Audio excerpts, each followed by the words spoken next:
Okay. Now, I think I have just the thing.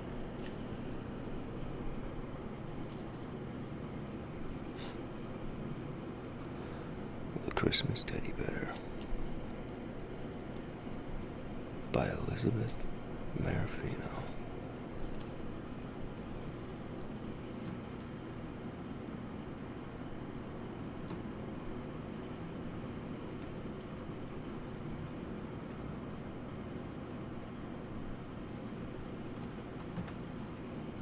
Introduction. Usually the most beloved and best remembered toy of childhood is the cuddly teddy bear. Teddy is not only a faithful friend and confidant, but usually the longest lived of the ephemeral nursery playthings. Often he finds his ways into the more serious rooms of adolescence, where, a bit careworn perhaps, he inhabits a world of model planes, stereos, makeup, and prom dresses. Though teddies have an aura of great antiquity about them, they really are the children of the 20th century. In 1902, President Theodore Roosevelt spared the life of an unfairly captured bear on one of his hunting trips. By the next day, political cartoonists were celebrating the incident in the Washington Post, which only added to the popularity of the president. Soon, a Brooklyn store found that the small stuffed bears it displayed in the windows were selling faster than they could be made. The owner formed the Ideal Toy Company and quarried President Roosevelt to see if they could name their best-selling toy Teddy Bear. Roosevelt was delighted, and the cuddly stuffed bears have been known as teddies ever since.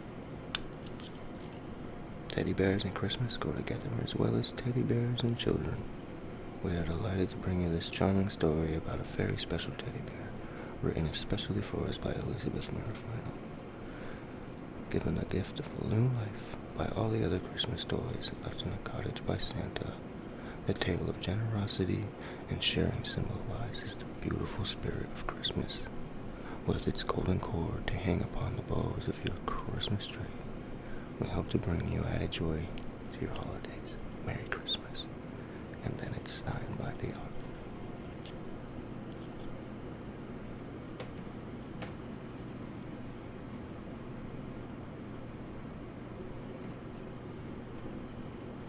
The Christmas Teddy Bear. High above the snow-heaped roofs of Mountain Home, the jangle of sleigh bells, patter of reindeer hoofs, and merry ho-ho-ho's grew steadily fainter. For Santa Claus had already finished his runs, wriggling down and whooshing up in the dozens of so many crooked chimneys of the little village. Now he was feeling jollier than ever at the thought of that mountain home which twinkled gaily below him was not so very far from the North Pole, Miss Santa, and his own Christmas surprises. In one cottage, nestled between the edge of the town and the lap of a tall, frosty hill, a curious clatter issued from the parlor. Inside, all the toys Santa left were busily chatting as they arranged themselves in stockings, on the Christmas tree branches, in packages, and special nooks and crannies around the room. Tommy Tin, the shiny red-frocked soldier, was in charge of proceedings. Quite a difficult task it was, too. All toys are a bit giddy by nature, and organizing them according to size, the groups suitable for each child of the family, being sure no child was left out, was a heavy responsibility for the small tin captain. Indeed, he was a toy too, given to bursts of frivolity rather than to the rigors of troop command. But Santa had left him in charge of the Christmas lists for the cottage family, and he would try, as hard as he could, to speak firmly to all the toys as they frolicked and romped, though he did wish for a moment he could join in the game of tag started by the calico-ruffled rag doll with blue button eyes and pink ringed braid. Finally, Tommy Tin managed to coax all the toys into a scraggly and disorderly line and began checking off the Christmas lists. It was a bit like roll call.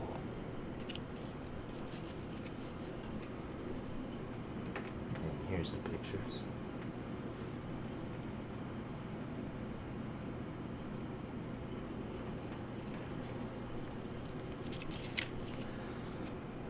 Melinda Dahl, here, gasped a tiny voice belonging to a 3-inch belle of the Old South. 4 yo-yos. They're here, sir, piped up in a small blue wooden soldier of obviously inferior rank, but with bendable legs and thus official assistant to Captain Tin. He was a great help sorting frisbees and yo-yos and other toys which cannot talk. 1 floatable tugboat with red top hat. Hoot toot. Here, sir, honked the tug. Flying saucer with alien invader crew. Tommy waited a moment for an answer. Finally, a rubbery 10-inch long green creature with pink pinhead eyes stretched his neck out of the upside-down flying saucer and, looking more like a beleaguered turtle than anything else, answered in his best pig Latin. "Ear hey, ear say." "Ooh," shrieked Melinda Dahl. "My oh my," gasped the blue wooden soldier, his blue bendable legs quaking dangerously. Tommy Tin tried to look very brave at the sight of the alien with swirling pink eye stalks who appeared quite fierce and orange-faced as he tried to right his flying saucer onto the parlor carpet. Just then, the Jack-in-the-Box popped out of his box, deciding to really scare everybody.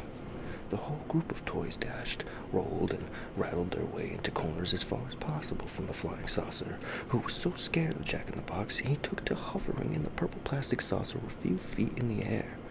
This terrified the real-life house mouse who had been cautiously sniffing the plush toy cat. Off he scampered behind the window curtain, dropping his marzipan tidbit stolen from a heap of stocking candies the dollhouse French cook had just finished sorting. After much commotion and lining up of toys, roll call began again. Tommy Tin called out, "Teddy bear?" At first he thought he couldn't hear Teddy's answer over the merry din of gossiping toys. "Quiet down, please. How can I hear anything?" he shouted, feeling almost cross. Soon all bustle subsided to a undercurrent of hushed whispers. "Teddy bear?" But still no answer greeted the captain. By now, not even a whisper could be heard in the parlor. "Teddy bear, where are you?" Tommy Tin's voice faltered just a little. Then the wise tin owl hooted from the Christmas tree. "I don't recall seeing Teddy bear." Now that they thought about it, no one had seen Teddy bear after he had been loaded into Santa's sleigh, his chubby fur feet poking out into the winter air and his red and white ribbon fluttering out of one of Santa's sack as the reindeer vaulted high towards the star to begin their round-the-world Christmas journey. Jumping Jack jumped as quietly and slowly as he could out of his box. "I really don't know what we will do," he said. "But are you sure Teddy bear is on this particular Christmas list, Tommy Tin?" "Oh dear, cried Tommy, as a big tear flooded out of his shiny black eyes. "It is on the list, and Santa never forgets a toy. What will we do?" "Perhaps it fell out," suggested the spotted rocking horse so helpfully. "Maybe it fell out in the wind over Patagonia." Rocking horse quite liked the idea of Patagonia, though it is a hot place with little wind. "Now I remember," said Robbie Robot. "Back in London, that one house where a new baby was born, and Santa said, 'I'll leave the surprise teddy here for the special Christmas baby.'" "Yes, I remember," said the pink toy poodle. Me too," said the scarecrow, who once again lost his straw and wasn't sure what he was remembering, but he didn't really want to be left out of whatever mysterious happenings was going on. But Captain Tin only cried louder at the idea that Teddy Bear was far off in London and in mountain home. Childhood would not be happy at Christmas. Now, said Melinda the tiny southern belle. You mustn't cry, dear Captain Tin. You will rust. The little boy who asked for you will be very sad and cry more and rust you positively to destruction. As she patted the tin soldier dry with the hem of her green tulle gown, she added soothingly, we'll think of something. I know we will. But what? Wept the disheartened soldier, who felt personally responsible as he was in charge of the roll call. I know. Speak the real live house mouse, his cheeks plump with nuts selected from the biggest Christmas stocking. I can help you find a teddy bear. I remember seeing one lying somewhere in this house. Let's see. Now where can it be? In the toy chest, suggested Annie, the calico rag doll who was helping Scruffy Scarecrow dust off the patches of his overalls and restuff his straw. In the kitchen? Said the little toy cook with a French accent, who was very round and thought everything good must live in the kitchen. I know, cried a baby doll, all pink and soft in her white eyelet dress. I saw something big and furry in my cradle. All the toys tiptoed over to the little pink hand-carved cradle, and indeed something brown and warm and fuzzy was tucked under the blanket in pink trim. Eek, cried the mouse. Eek, eek.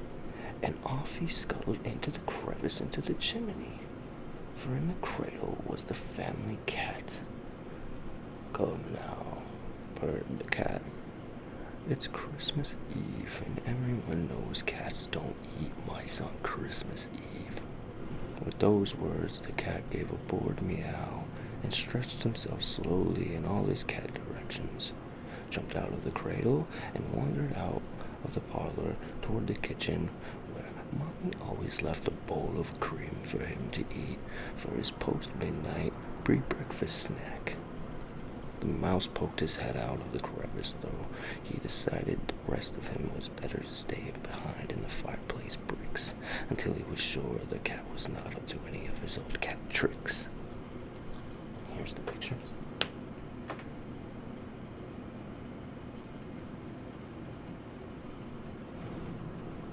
Now remember, shouted the mouse excitedly.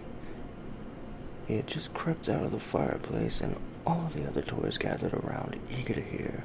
Perhaps it's the scare the old cat gave me, but I remember I saw a teddy bear up in the attic. The attic? Every toy cringed at the word. The attic was a fearsome place, dark, cobwebbed, and full of old toys. Toys too broken or damaged to play with anymore. It was the sad and dreary fate of toys that children didn't love anymore, to be sent to attic. Listen, we can't let Santa Claus down, because we're afraid of the attic, said the stuffed white fluffy cat. Right, said Tommy Tim. He had just remembered he had a very courageous heart, and his red jacket was decorated with 5 medals for bravery. So with a small group of volunteers, the Tin Captain set out behind the real live house mouse. Behind him trailed Melinda, the Southern Belle, and the rag doll, the wooden soldier with bendable legs, and Jack, who jumped clear out of his box, saying he was quite good at sprinting upstairs. The alien was invited to join the party to keep watch in his flying saucer in case any children woke up. When they reached the very top of the house, they pushed open the creaky attic door, and first only the dusty gloom and the squeak of a bat greeted them. But soon the moonlight reflected on the snow cast enough light for them to begin their search for the teddy bear. Come on, said Tommy Tin. I think there's something over here. Sure enough, on a heap of rags far across the attic, they spied a shabby teddy. His fur was a sorry sight, and a rather alarming amount of his stuffing had fallen out, so the teddy sagged thinly in the middle. Oh, how sad, how pitiful, wept Melina, the Southern Belle. Oh, don't. Poor Teddy. Why, he hasn't even got a voice left, commented the wooden soldier with bendable legs. No voice? Why, He doesn't even have eyes. And his nose is torn off. And his tummy is falling out, moaned Annie, who considered herself quite an expert at stuffing. Never you mind, said the real house mouse. Let's get him downstairs. He's truly a fine teddy bear. And here's the pictures.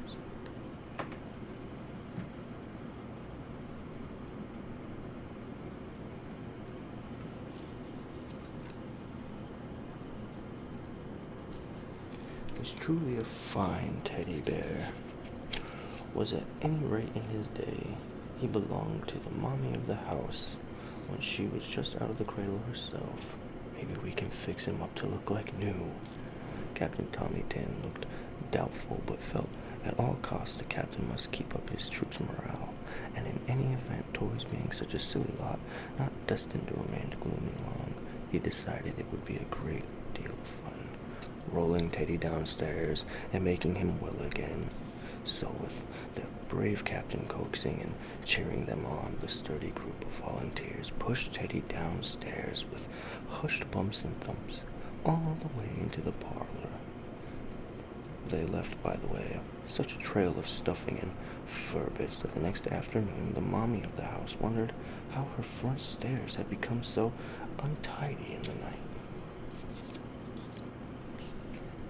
Beneath the gaily decorated Christmas tree and the parlor light, and next to all the shiny new toys from Santa's workshop, the attic teddy bear was a dismal sight indeed. All the dolls and animals who had remained behind to finish being sorted under the watchful eye of Tootie the tugboat gathered around the teddy and looked at him with dismay. Never you mind, said Melinda the Southern Belle. We're going to fix him until he looks good as new. Now, Captain, she continued, fluttering her long silk eyelashes, what we need is buttons, ribbons, stuffing, and something I just can't imagine what would do for nose and eyes. The fluffy white cat said she had enough fur to give Teddy new little white tips for the torn ears, and after the cat's generous donation, all the toys rushed about trying to find something to contribute to fix Teddy. Soon there was a jumble of buttons, bows, threads, and candies on the floor. The robot took off one of his knobs for a nose. After all, he said, I have quite enough knobs and handles. Here is a candy heart, said one miniature drummer. And I've got the stuffing, said the real-life house mouse, who busted about feeling very important, being able to bring in straw from his new nest he started thanks to a Christmas gift from his barn relatives. Annie the rag doll set to restuffing the inside of Teddy. With the straw, she sewed him up with a toy needle and thread set and attached his candy heart with a bit of glue the alien found on a desk as he flew about the room in his flying saucer. Here's a picture.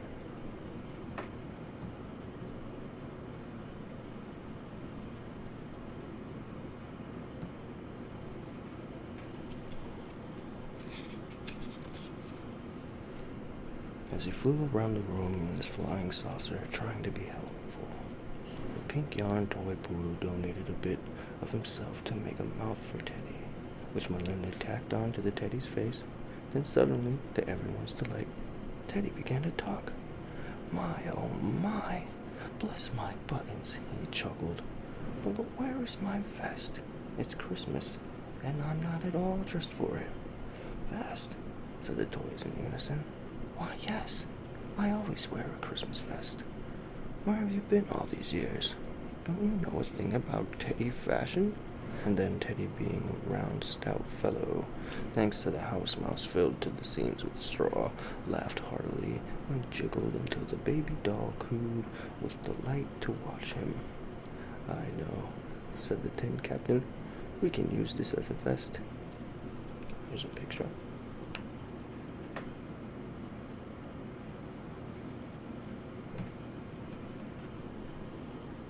He went over to the toy cradle and found a plaid blanket. Belinda sewed it up, stitched on a denim pocket donated by the scarecrow, and inside put a bit of red flannel taken from the rag doll's petticoat for a pocket handkerchief.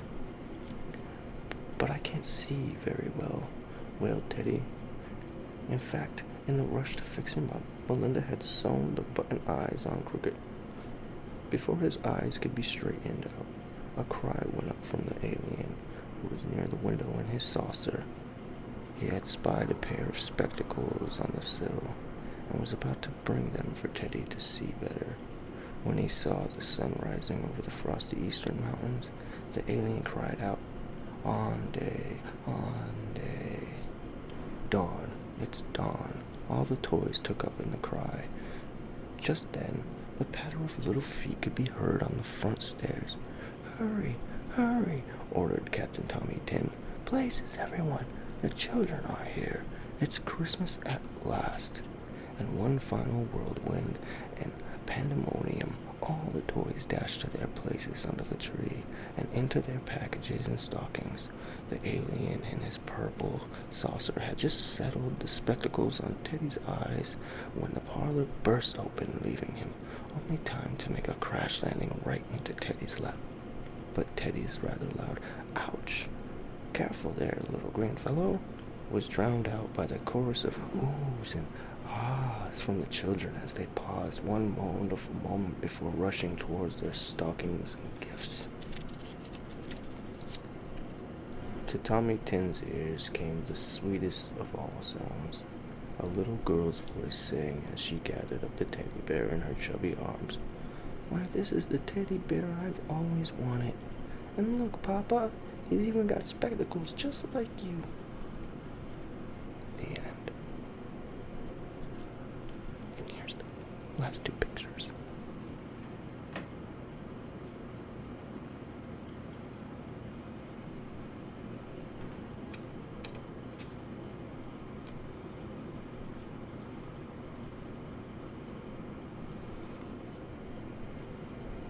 And that was the Christmas teddy bear.